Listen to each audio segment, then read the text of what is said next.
Tenth class में आज हम लोग देखेंगे चैप्टर नंबर 10 गैसेस एक्सचेंज के नाम से है।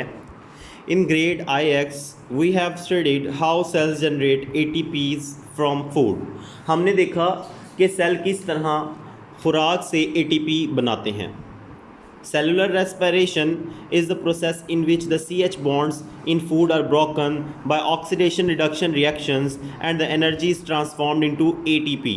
हमने देखा कि सेलुलर रेस्पिरेशन के दौरान CH बॉन्ड्स को तोड़ा जाता है, यानी कार्बन हाइड्रोजन बॉन्ड्स को तोड़ा जाता है ऑक्सीडेशन रिडक्शन रिएक्शंस करके, जिससे हम एनर्जी को ATP में तब्दील करते हैं।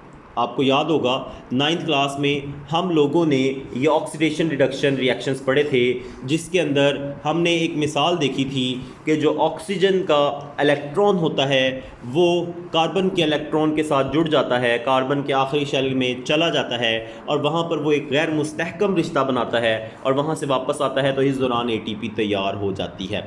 इसके अलावा हम लोगों ने पौधों में भी ATP का अमल देखा था, जिसके अंदर हम लोगों ने इलेक्ट्रॉन ट्रांसपोर्ट चेन को पढ़ा था। यहाँ पर हम लोगों को वो बातें याद करवाई जा रही हैं। In aerobic respiration oxygen is used. हमने रेस्पिरेशंस भी पढ़ी, जिसके अंदर हमने 2 किस्म की रेस्पिरेशंस को देखा था, एरोबिक एंड एनारोबिक। तो यहाँ पर आपको दोबारा याद करवाया जा रहा है कि एरोबिक रेस्पिरेशन में ऑक्सीजन की ज़रूरत होती है and there is complete oxidation of food material की मुकम्मल ऑक्सीडेशन हो जाती है। Carbon dioxide and water are also produce in this process. इस अमल के अंदर कार्बन डाइऑक्साइड और पानी भी पैदा होते हैं। अब देखें, यहाँ पर कहा जा रहा है organisms get the oxygen needed for cellular respiration from their environment. क्या करते हैं, जो जानदार होते हैं वो माहौल से क्या लेते हैं, ऑक्सीजन लेते हैं, माहौल से ऑक्सीजन लेते हैं and provide it to their cells, और अपने सेल्स को ये ऑक्सीजन मुहैया करते हैं। The carbon dioxide produced during cellular respiration is taken out of the cell and ultimately from the body. और कार्बन डाइऑक्साइड जो सेलुलर रेस्पिरेशन के दौरान पैदा होती है वो आखिरकार जिस्म से बाहर निकाल दी जाती है। Taking in of oxygen and giving out of carbon dioxide is termed as gases exchange. तो ऑक्सीजन को जिस्म के अंदर लेकर जाना और कार्बन डाइऑक्साइड को बदले में जिस्म से बाहर निकालना, दैट इज़ गैसेस एक्सचेंज। क्या है गैसेस एक्सचेंज?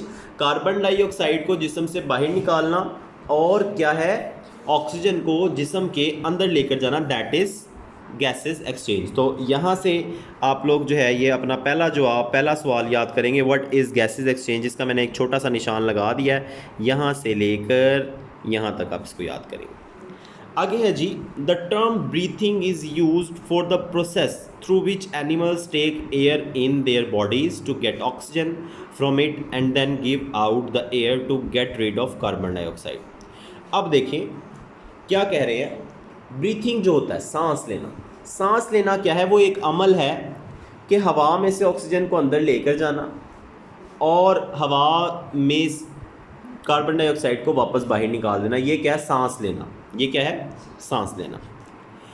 दस breathing and respiration are not synonyms या सिनोनिम्स। तो जो सांस लेना है और जो रेस्पिरेशन है वो एक जैसे नहीं है, एक दूसरे के हम अल्फाज नहीं है, या हाँ ये मुतरादिफ नहीं है एक दूसरे के, ठीक है, ये मुतज़ाद है। सांस लेना और रेस्पिरेशन दोनों अलग अलग हैं। ब्रीथिंग एंड रेस्पिरेशन दोनों अलग अलग हैं, दोनों मिलते जुलते नहीं हैं। समझ आ रही है बात की? सांस लेना और रेस्पिरेशन दोनों मिलते जुलते अमल नहीं है, हालांकि दोनों में कहा यही जा रहा है कि ऑक्सीजन को अंदर लेके जाना और कार्बन डाइऑक्साइड को बाहर निकालना। Respiration involves the mechanical and biochemical process. Respiration में क्या होता है जनाब, रेस्पिरेशन में मैकेनिकल अमल भी है और बायोकेमिकल अमल भी है। Whereas breathing is only the mechanical और physical process of exchange of gases, जबकि सांस लेने में सिर्फ मैकेनिकल अमल शामिल है।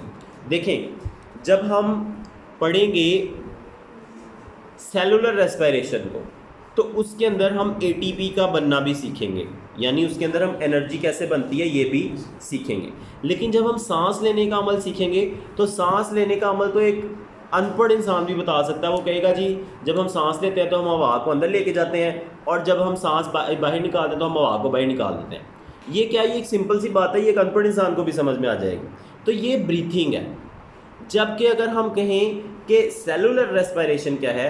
तो सेलुलर रेस्पिरेशन ये है कि हम ऑक्सीडेशन रिडक्शन रिएक्शन करके एनर्जी को एटीपी में चेंज करते हैं। इसके लिए हमें ऑक्सीजन की ज़रूरत होती है। जब ये अमल मुकम्मल होता है, एरोबिक रेस्पिरेशन का अमल मुकम्मल होता है, तो इस अमल के दौरान पानी और कार्बन डाइऑक्साइड बनते हैं।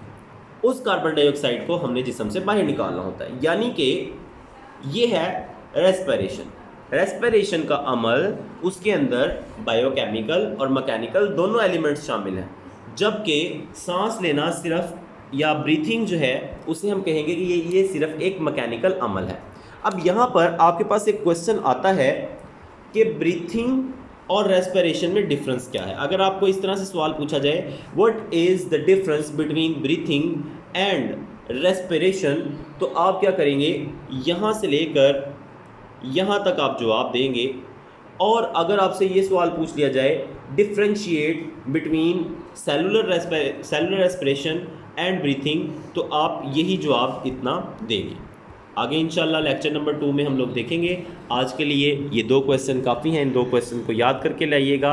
इंशाल्लाह लेक्चर अगर आप लोगों को समझ में नहीं आए कोई चीज़, तो इंशाल्लाह उसका जवाब आप लोगों को मिल जाएगा। आप कमेंट सेक्शन में पूछ सकते हैं। चैनल को सब्सक्राइब करना और वीडियो को लाइक करना ना भूलें, किसी भी वीडियो को लाइक करना ना भूलें।